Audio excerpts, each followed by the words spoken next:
Do you want to start doing reels on Instagram, but feel like you have no clue as to where to start? And let's just be honest, it is a distraction. It's the place to go for a distraction, that and probably Facebook.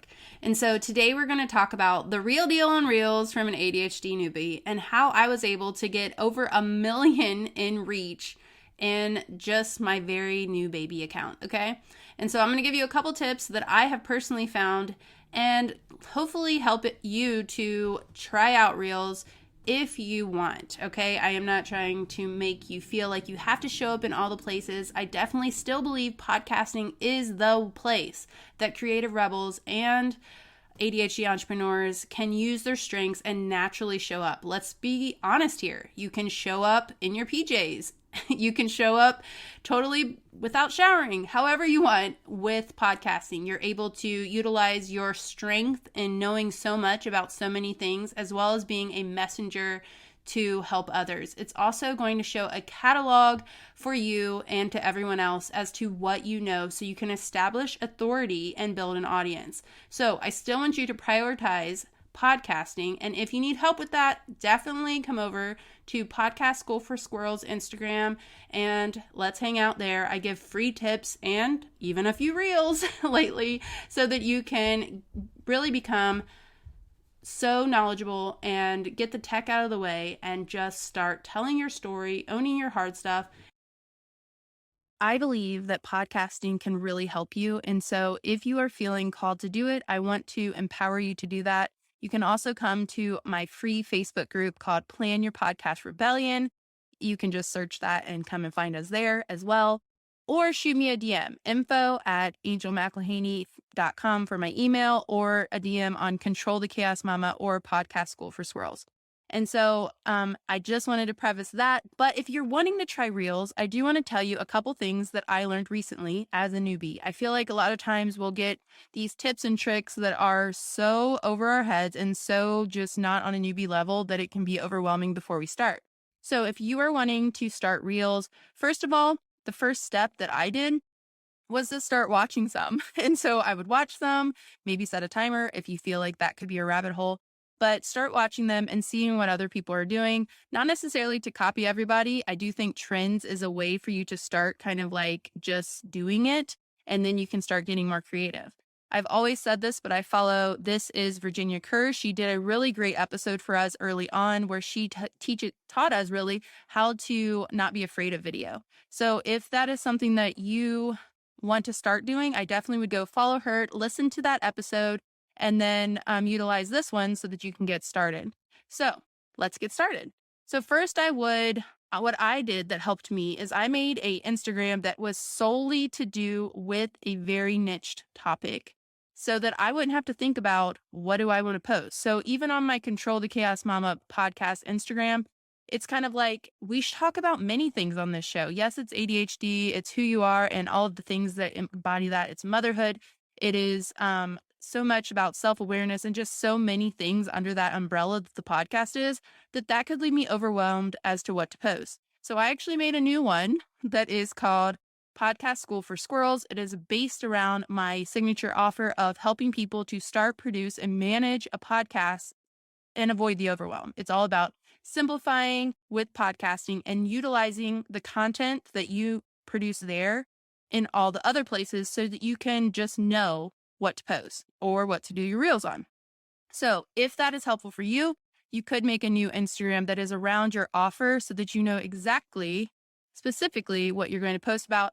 Otherwise, just know it in your head and just start posting it, okay?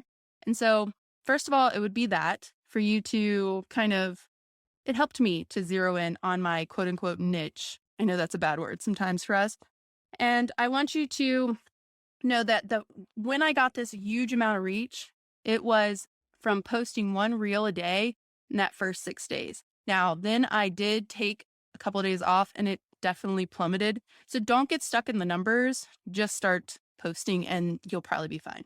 And so it did make it to where at first I was extending the reach like it was crazy, but I wasn't gaining followers. So then I started engaging in other people's content and then they could see my stuff and then I did gain followers. So that's something to think about too. You could do a hashtag search and start searching for things that your person would probably have in common with yours. For instance, for me, podcasters or multi-passionates or ADHD entrepreneurs.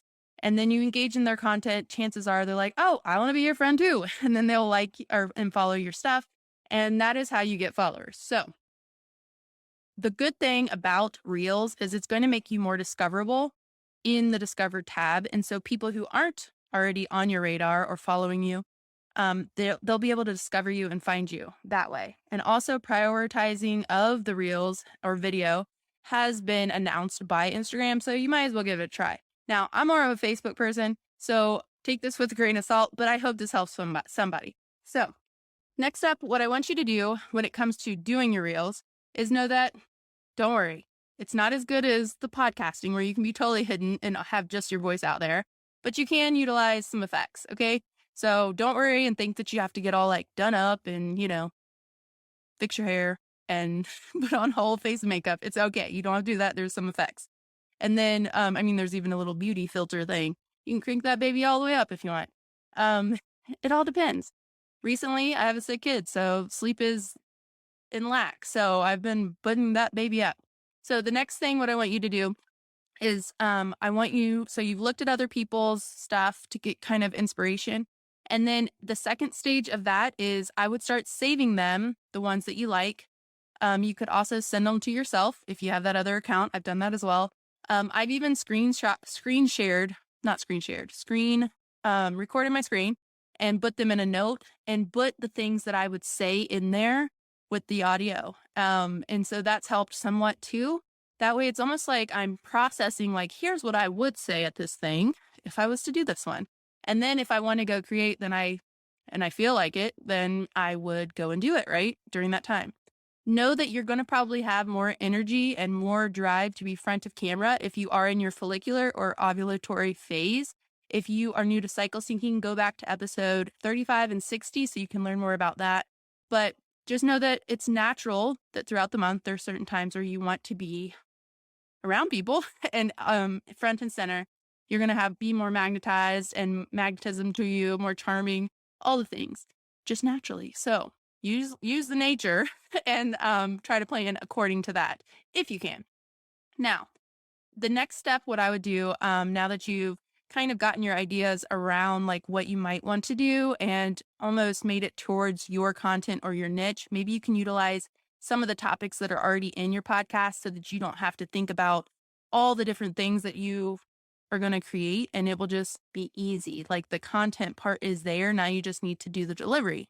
So what you're going to do is you're going to put try this sound whenever you are ready.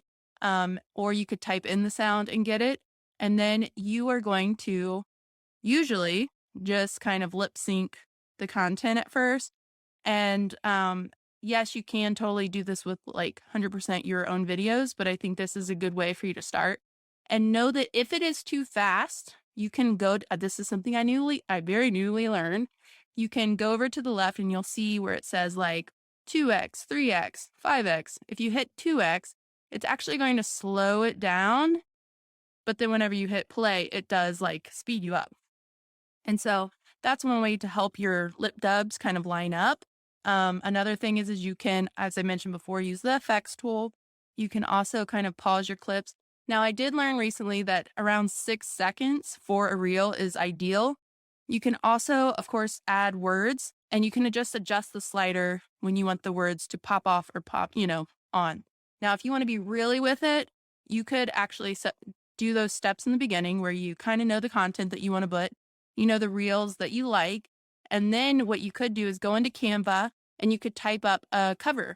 And this would make it really aesthetically pleasing. I do not do this, but it sounds good. So if you go into Canva, you could have your all your branding colors on there, and you could make a cover like ADHD and Reels, or in Reels, ADHD newbie doing Reels. Could be this one. And then I can make it in my branding colors. I could even copy that and just change the title, copy it, change the color or the title, and then have those on my phone. And it will have a time when you're creating your reel where it'll say like add a cover. And if you wanted, you could add a cover, and then it'll give you that person when they come to your page, they'll see what that reel is about without having to click on it. And that probably would up the amount of people that see your reel too. Okay. And so, let's see. The next thing that I would probably do is before you post, and this is true for Facebook too, before you post, if you did go and engage and comment on other people's things that would like your stuff, following the hashtag or different things like that, then that would probably help a lot so that whenever you do post, more people can see it. Another thing that you can newly do that I've been doing is you can add a collaborator. So in this case, I've been adding my other account, which is the Control the Chaos Mama. And what it does is once you approve it, then it will make it onto their feed as well. It would be a good opportunity for you to collaborate with other entrepreneurs too in this way. So it's on both of your wall, and you can also tag people. So if you tag different, for instance, say I did one on Reels and I tag Virginia or different people who I know just do awesome Reels, then it would also make it to where they see it and then they could like it as well. So those are some tips to kind of utilize that from an ADHD newbie. Now, know that I still believe that you should have podcasting be your main thing, but in the way that you want to share that, if this helps you to be able to have that dopamine hit of something new, exciting, then I think that you should go ahead and try Reels. I think that it's not necessarily distracting as well as, because I think it's a two-way street. There's people on Instagram that maybe don't know about your podcast, and there's probably people on Facebook that don't know about your podcast. And so anytime you want to have something new and exciting there, as long as you're still doing your podcast, and I think that it's still valuable and good. So I would like to leave you guys with that, and I hope that you found this episode helpful. I would love to see your reels, so come and find me and tag me in them if you would like. Podcast School for Squirrels or Control the Chaos Mama, and that way I can show them some love and share them as well. Wishing you joy and abundance, Angel, and getting it out there.